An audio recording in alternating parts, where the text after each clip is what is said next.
The rain had just stopped when a university professor arrived at a quiet mountain temple.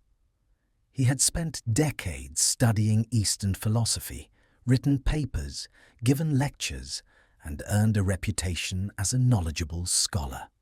Today, he came with a purpose: to ask the old Zen master about the true nature of spiritual clarity.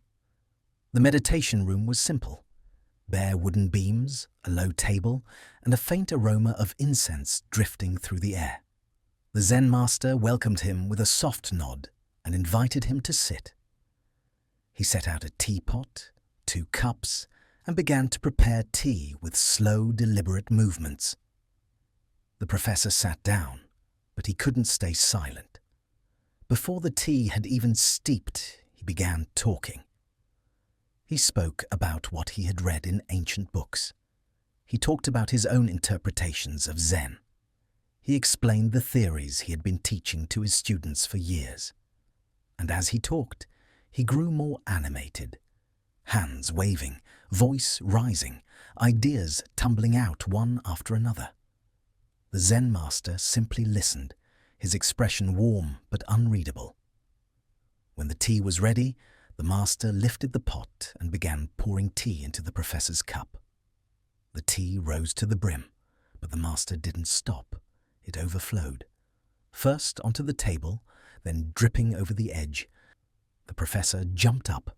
"Master, the cup is full. Nothing more can go in." The Zen master set down the teapot. He looked at the professor with gentle, unwavering eyes and said, "Your mind is like this cup, so full of your own ideas, assumptions, and conclusions that nothing new can enter." The room fell silent. Outside, the smell of rain lingered, and a breeze stirred the bamboo leaves.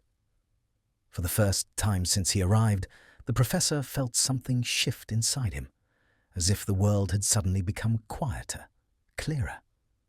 The master added softly, "To learn, first empty your cup.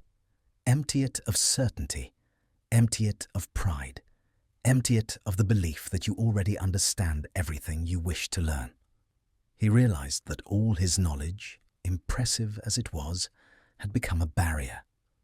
He had been listening to the world through the filter of what he thought he knew, and in doing so, he had stopped truly seeing. At that moment, he knew why he had come. Not to gather more ideas, but to make room for wisdom he had never allowed himself to receive.